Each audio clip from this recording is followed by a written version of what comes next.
My own wasn't quite as sad, although close. Back before my wife and I married, we went out for a couple years. Then, with no reason, she wanted to see other people, and maybe get back together later.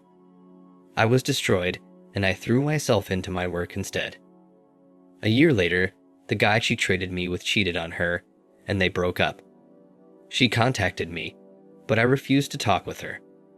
She went back to him, and they stayed together for a couple more months, and he cheated again. This time, they parted for good, and she attempted to contact me yet again. And for a second time, I refused to speak to her. She had wounded me deeply, and I couldn't forget it. She went on to another guy, and they were together for 6 months or so before he began to become pretty physical with her, leaving bruises. Unfortunately, I went to a party and ended up hammered, and she and I somehow ended up back together. I'm not saying all was as it was before, far from it. I still loved her, but I have to admit, I didn't trust her totally, with good reason it seems. We dated for over a year, after which we got married, and she moved in with me. My house was free and clear. My grandparents had given it to me as a gift when I graduated from college. It was small, but it was a rental of theirs and out of the way, about 10 miles from town on a dusty old road. It was perfect for me. We both decided to wait for at least 3 years before we start having kids. Our marriage was perfect for the first 2 years, and I could have sworn we were fine. Then it happened again. Instead of leaving me, though, she brought in someone else. Without my approval, which I'm sure she knew. It was Valentine's Day, and I got off work after a half day, bought flowers and a nice card, and headed on home to find a car I knew sitting there. I knew it because it was the same car her old boyfriend she dropped me for drove. I parked a distance from my house and walked the rest of the way.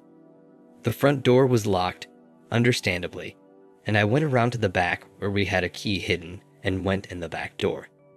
Through the kitchen and down the hall I went after making sure no one was in the living room, and I heard them before I opened the door, the springs squeaking and the moans. I opened the door just enough to look in and make sure it was my wife. Hey, anything can happen, and I needed to see with my own eyes.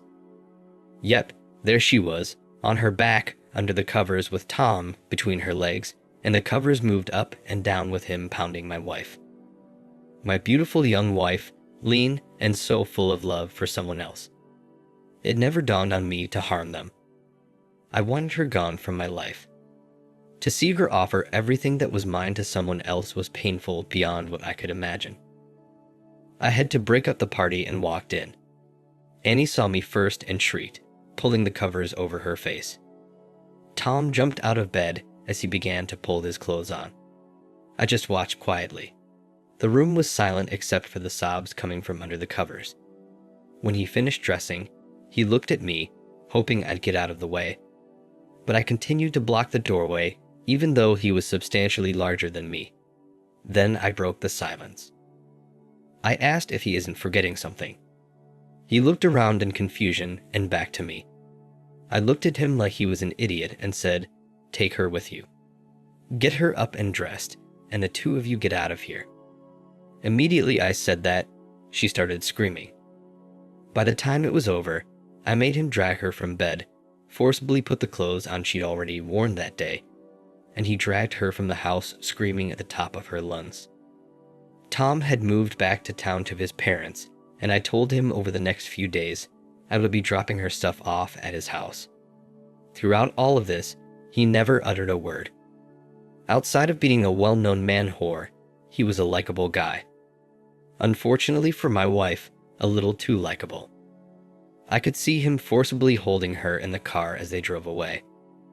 True to my word, I dumped off everything of hers I could find in Tom's yard. No one came out and I didn't knock on the door, I just threw it out. It wasn't until a few days later, I found out she wouldn't go to his place. He took her home to her parents about 60 miles away. She had been calling the home phone and my phone so often, I'd finally unplugged the house phone and changed the number on my phone. I had nothing to say to her. A few days after I dropped her stuff off at Tom's place, her parents drove to my house. Annie was in the car too, but I told her dad when he came to the door that if she got out of that car, they all needed to leave.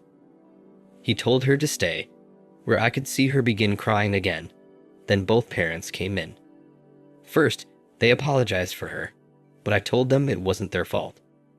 Then they wanted to know what they could do to make it better, to help us get around it. By their reaction to my answer, I guessed it never entered their mind. I told them there was nothing they could do, and that Annie was damaged goods and I had no desire to have her back in my life. She cheated on me in my bed and we're done. I told them all this in a calm, even voice, yet a very firm voice, leaving little opportunity for argument. Then I told them everything from back when we were first going out and how she had acted earlier. That surprised them both. Sue, Annie's mom, tried to explain how devastated Annie was. That got a snort out of me, and I told them she wasn't nearly as devastated as me. She got fucked, but I was not only fucked, I lost the woman I'd planned on having children with, raise them, and grow old with our grandchildren around. Throughout this, I was crying, and so were both of them. But I let them know it wasn't something to be fixed. Annie needed to move on and find someone else, and I mentioned Tom's name, which earned me a dirty look. Sue let me know Annie swore she would never even look at Tom again, let alone take him as her man. Of course I told them it's too late. She'd already taken Tom, she'd chosen him over me, and that was that. When they left, they made me promise I would stay in phone contact with them. They were worried about Annie and how hard she was taking the whole thing. That just made me shake my head in disappointment and muttered how hard this was for her. I think it was the next week, George, Annie's dad, called and asked if I would talk to Annie, but I refused. Apparently, she hadn't eaten since I booted her, or at least very little. She wasn't a big girl, and as lean as she was, there was little weight she had to lose. George and Sue both begged me, something that was more painful for me to hear than them to do it. It was their baby, and they were concerned she might do something harmful to herself. I had her served the next week. In the papers I had drawn up, we each took out of the marriage what we brought in, which was very little. But I offered half our saving, which was substantial for two youngsters, almost $30,000, from before we were married too. When George called me again, he was sobbing as hard as Annie was when Tom dragged her from my house. He asked if I would put it on hold, give us both a chance to cool off. He said Sue and Annie both were even more devastated, and Annie had begun throwing up the instant she was served and still hadn't eaten. They ended up calling an ambulance, and she was admitted to the hospital after we hung up. I left town. Yep, I just left. Quit my job, gave the power of my attorney to my folks to make all my decisions, and also rent out my home. Then I left. The first year was spent in Alaska, working on a fishing boat. During that time, I contacted no one. The second year, I was working on another fishing boat out of California catching tuna. The next 3 years were spent in Alaska in Prudhoe Bay, working in the oil fields. In 5 years, spending no money, banking it all, I made a huge sum of money, made bigger yet by investing wisely, something my Prudhoe Bay employer made available to us all. Not that I was filthy rich, but I had enough money to retire on, if only a small stipend was taken out each year. If I were to live on $50,000 per year, I would still be increasing my investments, not taking it all away. I also had part interest in a couple oil wells, 3 natural gas wells, and half a small fleet of tuna boats. The yearly income on the wells alone was okay. We had an accident in Prudhoe that made me question my mortality, and I ended up quitting and returning back to my town. My folks were shocked when I showed up on their doorstep one evening. Our conversations had been limited. I didn't want to be reminded what I had lost. But my homecoming was fantastic, and the next morning, they had called all our family, and a big party was planned for the next afternoon, a Saturday. They caught me up on Annie. After I left, She had to be hospitalized for quite some time. She refused to eat and finally slit her wrists trying to off herself. After a few tests, they found out why. She was pregnant. George and Sue contacted my folks, hoping to get in touch with me and to let me know I was going to be a father, ostensibly to force a reconciliation. My dad, however, after letting him know they couldn't get in contact with me, that I had left town, asked George as nicely as possible for a grandparent DNA test. As happy as George was, he agreed. After the birth, when it was safe enough, they did the test and it came back that I was not the father. George and Sue were nearly catatonic over the results. I did find out I was divorced though. Annie refused to take half the money and it was still sitting in the bank. After the baby was born, he had a full head of black hair exactly like Tom. He manned up and married Annie after finding out he was a father. They had been married almost 4 years and had 2 more kids. They lived in his own house and he was making a decent living. Annie stayed at home with the kids and the few times my folks saw her, she seemed happy enough. At the party, I was shocked to see George and Sue stop by. They had been invited by my folks and wanted to see me. I had a nice talk with them both. They said Annie was happy enough with her kids, but not so much with Tom. He still stepped out on her. He just couldn't keep it in his pants and had brought home a few surprises for her. It sounded as if she wasn't going to leave Tom over it. After all, just like I had told her folks, she was damaged goods and who else would take her? They were both happy to hear how well I'd done while gone, although I didn't tell them I was by our standards rich, not wealthy, just very well off. They were sad and both admitted they wished they were still my in-laws. I saw Annie one day when I was sitting at a local deli, having a sandwich and drink while doing business online. She had her 3 kids with her and looked shocked when I looked up and we made eye contact. I wasn't angry anymore. I had put it behind me. She walked up to me, much akin to a deer that is about to run, and when I didn't bite, took the seat I offered. We had a good talk, but when she tried to explain and apologize, I told her no way. I didn't want to hear it. She tried a couple more times until I threatened to get up and leave. After that, we had a nice lunch I bought for her. Her kids were nice, and I had the oldest, a boy, sitting on my knee by the time it was over. At one point, she looked at Timmy sitting on my knee and began to cry, telling me he should have been my boy and this should have been our life together. I just smiled and told her I had always dreamed the same thing. At my words, she got up, grabbed her kids and diaper bag, and damn near ran out the door. It was a funny thing. A year later, I was married. Who did I marry? The tenant living in my house. My folks asked me to go over and talk with her moving out, and we kind of hit it off. I ended up leaving her there. She was a college student, and my folks had made the rent low enough so she could afford it and really had nowhere else to go. We began to go out, and after a few months, we knew it was true love. I didn't ask for a prenup. Perhaps I should have, but I didn't. You see, Janny didn't know she was marrying a well-to-do man. I wasn't the wealthiest, but I wasn't broke either. I had things going on for me financially.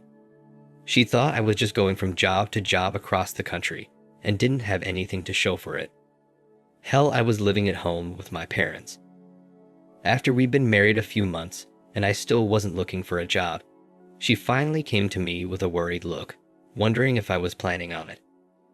Her biggest concern was that I might leave for a long-term job, leaving her alone for long periods of time. I really had fun when I sat her down and began explaining I'd put a little money away I was planning we could live on.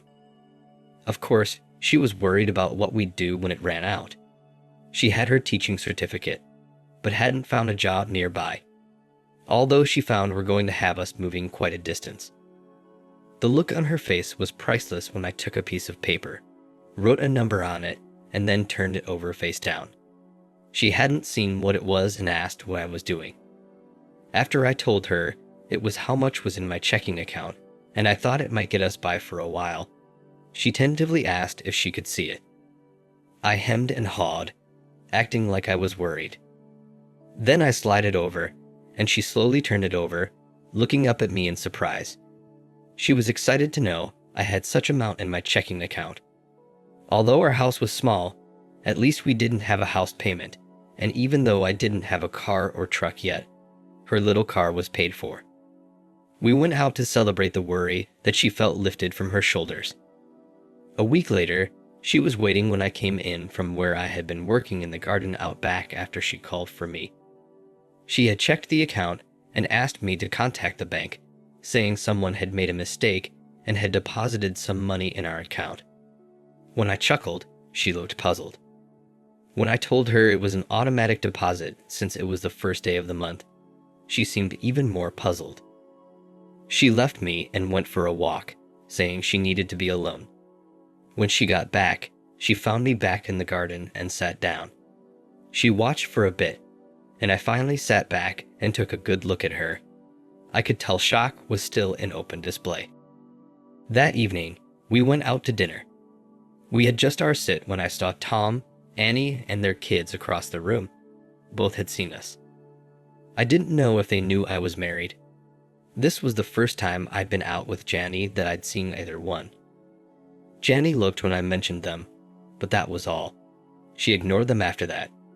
She knew who my ex was from photos and knew the story, but this was the first time she'd seen Annie and had a name put to her.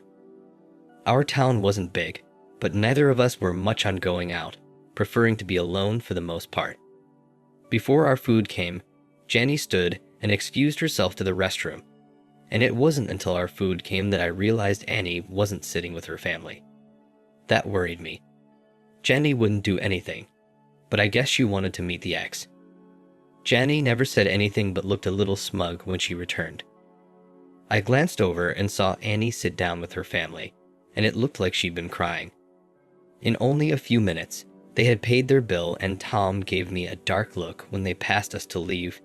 Tears were still running down Annie's face when she walked by without acknowledging me. Janny confessed to seeing Annie leave for the restroom and couldn't resist going in and having a talk. After introducing herself, she just told Annie she would never know what she'd thrown away. Anything else that was said wasn't shared, and I didn't care to hear it anyway. Annie was my past, Janny was my future. Over the next few years, we welcomed our two beautiful children, a boy and a girl, and while we lived in the same house, Janny drove the same car and was working at the local high school finally, while I drove my same used Chevy pickup I'd bought. Things were good for us, and we lived peacefully. Even during the summers, we stayed at home to take care of our little house. We have little need for much more. And as for Annie and Tom, well, let's just say revenge is best served by living well.